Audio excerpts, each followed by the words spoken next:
اب آپ نے تعریف سوچ لی کہ جھوٹ کی تعریف یا کس کو جھوٹ کہتے ہیں. یہ بھی آپ نے سمجھ لیا کہ ہنسی مذاق میں بولے, غصے میں بولے یا نارمل حد میں بولے, کبھی بھی بولے زبان سے اگر آپ سچائی کے خلاف, سچ کے خلاف اگر کچھ بھی بولے, الٹا بول رہے ہیں, جو سچ نہیں ہے, حقیقت وہ نہیں ہے جو آپ بول رہے ہیں, تو وہ جھوٹ ہے. تو اب اسی کی مثالیں لیتے ہیں. وہ تو اس کی مثالیں بہت ساری ہیں, لیکن سمجھنے کے لیے ہم کچھ باتیں ہم ذکر کرتے ہیں. مثال کے طور پر کوئی انسان کسی کی تعریف میں کچھ بولے, اپنی تعریف میں جھوٹ بول رہا ہے, ماں باپ کی تعریف میں جھوٹ بول رہا ہے, خاندان کی تعریف میں, ایسے بھی لوگ ہیں جھوٹ بولنے والے, جو جب بیٹھیں گے آپ کے سامنے تعریف, اپنی تعریف, گھر والوں کی تعریف, خاندان کی تعریف, میرا خاندان ایسا, میرا خاندان ایسا, میرا خون ایسا, حالانکہ وہ بات نہیں جو بول رہا ہے, تو پھر وہ جھوٹ ہے. کوئی کہتا ہے کہ میرا بیٹا تو فرسٹ آیا ہے, اب پتہ چلا کہ وہ صرف پاس ہوا ہے بس, تو کیا ضرورت کو بولنے کی فرسٹ آیا, میری بیٹی فرسٹ آئی ہے, جھوٹ. اگر وہ فرسٹ نہیں آئی ہے آپ گنہگار ہو گئے. بولیے پاس ہو گئی ہے, الحمدللہ پاس ہو گیا بیٹا, الحمدللہ. یہ فرسٹ جو آپ لفظ استعمال کرتے ہیں, میرا بیٹا فرسٹ, میری بیٹی فرسٹ, اور وہ فرسٹ نہیں آیا, فرسٹ نہیں آیا, یہ جھوٹ ہے اور آپ گنہگار ہو گئے اللہ کے. اسی طرح باپ بچے کو سکھا کے بولتا ہے کہ جا کے بول دو گھر دروازے کے پاس, گیٹ پر, کہ ابو گھر پر نہیں ہے, جھوٹ. کتنا بڑا گناہ ہو گیا سوچیے. اب ایک بچوں کو کیا تعلیم دے رہا ہے, جھوٹ سکھا رہا ہے معصوم بچے کو. کچھ لوگ پریشان ہے نا کہ میرا بیٹا بہت جھوٹ بولتا ہے, میری بیٹی بہت جھوٹ بول رہی ہے. اس کا مطلب ہے کہ آپ کوئی جو انسان جھوٹا بہت بڑا ہے, بچہ اسی سے سیکھتا ہے. بچہ اپنے گھر سے سیکھتا ہے, اپنے بڑوں سے سیکھتا ہے. تو اگر کسی کا بچہ جھوٹ بولا, اس کا مطلب ہے گھر کے اندر ماں یا اس کا باپ یا اس کی بڑی بہن یا کوئی تو گھر کے اندر ہے جو بہت جھوٹا انسان ہے, اور اسی سے اس بچے نے سیکھا. ورنہ بچے کے اندر جو بہت بڑی خوبی یہ ہے کہ وہ سچا ہوتا ہے. اس لیے بچوں کہتے ہیں ہمارے یہاں بچہ من کا سچا, شرارت کرے گا لیکن جھوٹ نہیں بولے گا, سچ بولے گا. لیکن بچہ معصوم ہو جھوٹ بولنے لگ گیا ہے, اس کا مطلب گھر کے اندر بہت بری حالت ہے. ماں یا باپ کوئی تو جھوٹا ہے جس کا برا اثر چھوٹے بچے پر, معصوم بچے پر پڑ رہا ہے. جھوٹ بولنے کی ایک مثال یہ بھی ہے, کچھ لوگ کہتے ہیں نا کہ میرے پاس تو زہر کھانے کے لیے پیسہ نہیں ہے. استغفر, جھوٹ نہیں ہے. کس کے پاس پیسہ نہیں ہوگا روٹی کھا سکے, دال کھا سکے, چاول کھا سکے, اور اسی جگہ زہر کھانے کے لیے پیسہ نہیں ہے, یہ جھوٹ ہے. کیسا کاروبار چل رہا ہے, کہ نہیں بس روٹی چل رہی ہے, دال روٹی چل رہی ہے. معلوم پڑا 1 مہینے کے بعد کہ کہیں پر زمین خرید لیا, کہیں پر روم خرید لیا, کہیں پراپرٹی خرید لیا, ہاں بڑی بڑی گاڑی میں گھوم رہا ہے. تو جب آپ کی دال روٹی چل رہی ہے تو آپ نے زمین کیسے خرید لی؟ کتنا جھوٹ ہے بتائیے, کتنا بڑا گنہگار بن رہا ہے اللہ کے نزدیک.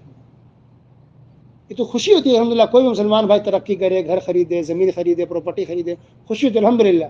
اللہ ہر مسلمان کی کمائی برکت دے, خوشحال ہے, اچھی بات الحمدللہ. پر جھوٹ کیوں بول رہا ہے, کیوں جھوٹ بول کے آپ گنہگار بن رہے ہیں؟ استغفر اللہ. ماں بچے کو عام طور پہ کہتی ہے بچے سو جاؤ, کتا آ جائے گا, سو جاؤ بھوت آ جائے گا, سو جانے سے چڑیل آ جائے گی. یہ سفید جھوٹ ہے.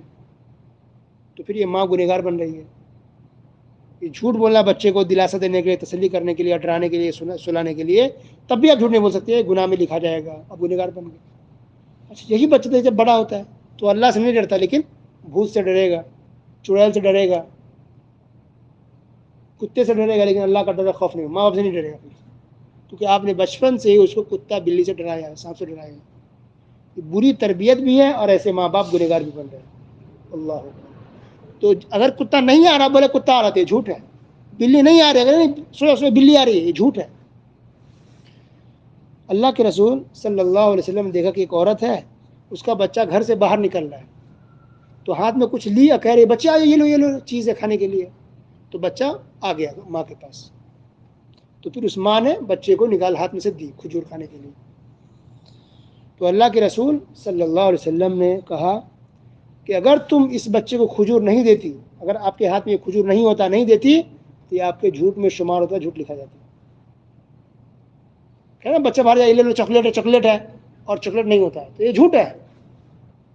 اب ایک معصوم بچہ باہر نکلنا بس جا رہا ہے, اس کو بلانے کے لیے کہا کہ کھجور ہے, لے لو, ہاتھ میں رکھی تھی ماں. تو یہ تو سچ ہے, اگر کھجور نہیں ہوتا آپ کے ہاتھ میں تو یہ جھوٹ لکھا جاتا ہے, جھوٹ میں شمار ہو جاتا ہے. اسلام کے اندر اتنا احتیاط کرنے کا حکم دیا گیا کہ ہم بچے سے بھی جھوٹ نہیں بول سکتے, نہ بڑے سے جھوٹ بول سکتے, نہ بابا سے جھوٹ بول سکتے, کسی سے جھوٹ نہیں بولنا. اب کسی بھی حالت میں جھوٹ نہیں بولنا, چاہے ہمارا نقصان ہو جائے, پیسے کا نقصان ہو جائے, مال کا نقصان ہو جائے, تکلیف پہنچ جائے ہمیں, چلے گا, مگر ہم جھوٹ نہیں بول سکتے. جھوٹ بولنا بہت بڑا گناہ ہے. جھوٹ کا ذکر قرآن میں آپ کو سن کر کے یہ تعجب ہوگا کہ جھوٹ کا ذکر اللہ نے قرآن میں کئی جگہ کیا ہے، جھوٹ بولنے کا، جھوٹے لوگوں کا. اب اندازہ لائے کتنی مرتبہ ذکر آ سکتا ہے قرآن کے اندر جھوٹ کا، جھوٹ بولنے والوں کا؟ 5 10 15 20.